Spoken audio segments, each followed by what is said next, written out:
नमस्कार दोस्तों, stock market studies में फिर से एक बार आपको स्वागत है। तो आप लोग सब कैसे हैं? तो आज मैं बात करूंगा एक दिग्गज बैंकिंग कंपनी के बारे में, एक दिग्गज होल्डिंग कंपनी के बारे में, जिसका नाम आप पहले देख चुके हैं, इक्विटास। तो इक्विटास के स्मॉल फाइनेंस बैंक भी है, उसका होल्डिंग ग्रुप भी है और भी बहुत सारे सब्सिडरीज कंपनी है। तो आज मैं बात करूंगा इक्विटास स्मॉल फाइनेंस बैंक के बारे में और साथ ही साथ इक्विटास होल्डिंग के बारे में, क्योंकि दोनों कंपनी के एक बहुत बड़ा डील होने वाला है। और इस डील में कौन सा कंपनी के सबसे फायदा होगा और कौन सा कंपनी में लॉसेस देखने को मिल सकता है, इस दोनों मतलब स्टॉक के ऊपर मैं यहाँ पे आपको बात करने वाला हूँ। तो वीडियो को लास्ट तक देखना और अभी तक अपने इस चैनल को सब्सक्राइब नहीं किया तो जरूर सब्सक्राइब कर लेना, क्योंकि आपको डेली बेसिस स्टॉक मार्केट के इन्फॉर्मेशन अपडेट चाहिए तो इस चैनल में बने रहिए। साथ ही साथ आप डेली बेसिस इंटरडे लेवल में काम करते हैं, निफ्टी बैंक निफ्टी ऑप्शंस में काम करते हैं, तो आपके लिए नीचे लिंक दिया गया है टेलीग्राम का, उस लिंक में जाकर ज्वाइन हो सकते हैं। और साथ ही साथ आप बेल आइकन को प्रेस करके ऑल भी कर सकते हैं। तो चलो देख लेते हैं आज के स्टॉक के बारे में।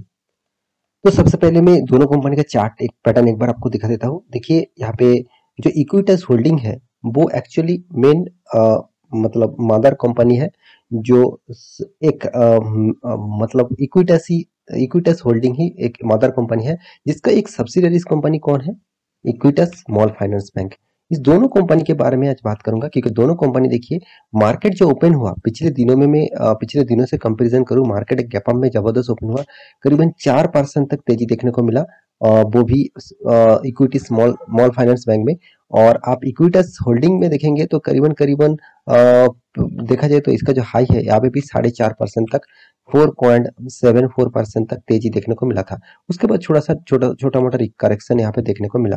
तो यहाँ पे आज के दिन दोनों कंपनी के ऊपर तेजी देखने का जो कारण है वो कारण आपको मैं जरूर बता देता हूँ। तो सबसे पहले बता दूं, इक्विटास जो होल्डिंग है वो मेन कंपनी है और उसी का सब्सिडरीज कंपनी कौन है? आप देख सकते हैं, इक्विटास स्मॉल फाइनेंस बैंक। इसका पेरेंट कंपनी, पेरेंट ऑर्गेनाइजेशन है इक्विटास होल्डिंग। तो इस दोनों कंपनी क्या होने वाला है? मर्ज होने वाला है। देखिए, दो तरीके चीज होते हैं, एक डीमर्जर हुआ करते मतलब कंपनी करते हैं और साथ ही साथ एक मार्ज भी करते हैं।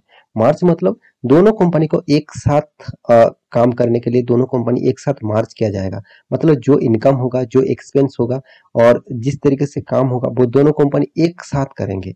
और जो अलग अलग करते थे, तो मान के चलिए टाटा ग्रुप के टीसीएस मतलब आईटी सेक्टर भी एक है और टाटा मोटर्स भी एक अलग अलग है। दोनों ही टाटा ग्रुप की कंपनी है, मगर दोनों का रेवेन्यू इनकम सारे के सारे अलग अलग होते हैं। तो दोनों कंपनी अगर एक साथ जुड़ जाए तो सारे दोनों के ही फायदा एक साथ होगा और लॉसेस होगा तो दोनों कंपनी का एक साथ होगा। तो सेम टू सेम यहाँ पे कंपनी डी मर्जर नहीं करने वाले, यहाँ पे मार्ज करने वाला है। तो इस मार्जर से शेयर होल्डर का क्या फायदा होगा वो भी आपको मैं समझाता हूँ। तो उससे पहले मार्जर का जो डीलिंग्स हुआ है उसके बारे में बात कर लेता हूँ। तो देखिए, मैं दिग्गज वेबसाइट बिजनेस टुडे के ऊपर आ चुका हूँ। यहाँ पे आप देखेंगे तो देखिए, Equitas small finance bank stock rise over 8% on nod to merger with Equitas holding. मतलब इसके साथ ऑब्वियसली हमेशा कोई छोटा कंपनी कोई बड़ा कंपनी को एक्वायर नहीं करता। मतलब दोनों मतलब बड़ा कंपनी हमेशा छोटा कंपनी को एक साथ मार्ज कर लेते हैं, मतलब एक साथ जुड़ जाते हैं। क्योंकि छोटा कंपनी जब परफॉर्मेंस खराब करते हैं, जब उसका बिजनेस में बहुत सारे दिक्कत आते हैं, तो उसको उसी का जो पेरेंट कंपनी है वो क्या करते हैं, इस कंपनी को टोटली मार्च कर देते हैं। तो दोनों ही कंपनी अभी फिलहाल के लिए दोनों ही कंपनी अच्छा खासा काम करने वाला है। क्यों काम करेंगे वो भी देख लीजिए। यहाँ पे क्या बताया जा रहा है वो भी आप देख सकते हैं। पहले देखिए, financial services firm Motilal Oswal said the, अभी देखिए जो actually ultimately pave wave for the universal bank licence for the Equitas small finance bank and assigned a buy call to the firm with a target price 80। तो इसका target price Equitas small finance का target कितना दिया गया है? 80। 80 देने का कारण क्या है? ऑब्वियसली 80 जा भी सकते हैं, क्योंकि देखिए अगर ये अलग इतना दिनों तक अलग में काम कर रहा था, अलग अलग काम कर रहा था, अभी इसके साथ इक्विटस का जो होल्डिंग ग्रुप है, मतलब इसका जो पेरेंट कंपनी है, उसके साथ क्या होने वाला है? मार्च होने वाला है, मतलब जुड़ने वाला है। तो अगर दोनों कंपनी एक साथ हो जाते तो ऑब्वियसली दोनों कंपनी को फायदा होगा और साथ ही साथ दोनों कंपनी बहुत एक प्रेशर मतलब लेकर ही काम करेगा और अच्छा खासा इनकम भी कर सकते। तो इसीलिए मोतीलाल ओसवाल जैसे कंपनी जो दिग्गज एक ब्रोकिंग फर्म है, तो उन्होंने खुद यहाँ पे टारगेट रखा इक्विटी के 48। देखिए इस टारगेट को फॉलो मत करिएगा, मैं बार बार आपको बोल चुका हूँ, क्योंकि इस टारगेट उनका खुद एनालिसिस है, उस एनालिसिस के हिसाब से शॉर्ट टर्म के लिए टारगेट रखा गया है। तो ये उन्होंने कभी भी इस तरीके से टारगेट देने के बाद कोई भी डेट, कोई भी मंथ और कोई भी टाइम पीरियड नहीं आपको बताएगा, क्योंकि देखिए कोई भी टाइम पीरियड नहीं, क्यों नहीं बताएगा, क्योंकि वो 1 साल में जा सकते हैं, 1 माह में भी जा सकते हैं, 5 साल में भी जा सकते हैं, 10 साल के बाद भी जा सकते हैं और कभी भी ना भी जा सकते हैं। तो इसीलिए वो उस तरीके से टारगेट को फॉलो अप नहीं कर सकते। तो यहाँ पे जो मार्चर का जो डीलिंग्स है ऑब्वियसली एक पॉजिटिव है, क्योंकि मैं पहले ही बता चुका हूँ, दोनों कंपनी अगर एक साथ जुड़ जाते हैं तो दोनों कंपनी का फायदा होगा, क्योंकि इक्विटा स्मॉल फाइनेंस बैंक का जो चार्ट पैटर्न है, देखा जाए तो कंपनी स्टार्ट हुआ था करीबन 2020 नवंबर और 2020 में नवंबर मंथ में, और उस दिन के बाद कंपनी देखिए कितना शानदार परफॉर्मेंस किया। तो फिर भी कंपनी मार्च क्यों कर रहा है वो भी आपको देखना चाहिए, क्योंकि देखिए कंपनी हर क्वार्टर में शानदार प्रॉफिट किया। ये नहीं कहूँगा कंपनी प्रॉफिट नहीं किया, कंपनी का इंटरेस्ट भी जो बहुत ज़्यादा पे करना पड़ा, फिर भी देखिए कंपनी का रेवेन्यू भी शानदार यहाँ पे देखने को मिला। तो मैं इक्विटस बैंक, इतना छोटा बैंक, एक स्मॉल कैप टाइप बैंक बोल सकते हैं, फिर भी कंपनी का परफॉर्मेंस मुझे बहुत अच्छा खासा लगता है, क्योंकि कंपनी कोई छोटा मोटा बैंकिंग नहीं है। यहाँ पे आप देख सकते हैं, सॉरी, कंपनी छोटा बैंक है, मगर कंपनी छोटा बैंक होने के नाते भी कंपनी जिस तरीके से परफॉर्मेंस कर रहा है, सबसे पहली बात कंपनी एक प्राइवेट बैंक है, तो और चेन्नई बेसिस कंपनी है, और इस कंपनी को देखा जाए तो कंपनी का प्राइस रेंज अभी एक पेनी स्टॉक के जैसे चल रहा है। तो कंपनी का पीए रेशियो चलो ठीक ठाक है, कंपनी का इंडस्ट्रीज पीए रेशियो के कंपैरिजन करूँ तो थोड़ा सा हाई लेवल में है। रिटर्न ऑफ इक्विटी के बारे में बात करूँ तो कंपनी का जो रिटर्न ऑफ इक्विटी है और रिटर्न ऑफ कैपिटल एम्प्लॉयड है, दोनों ही एक एवरेज लेवल में देखने को मिला। कंपनी देखिए इतना कर्जा होने के बाद भी देखिए 20,000 करोड़ का कर्जा, ओवरऑल बात करें तो 6% डेप्थ ऑफ इक्विटी, मतलब पार इक्विटी में 6 रुपीज करके डेप्थ है, मतलब यहाँ पे पार इक्विटी शेयर में कंपनी का 6 रुपीज करके डेप्थ है।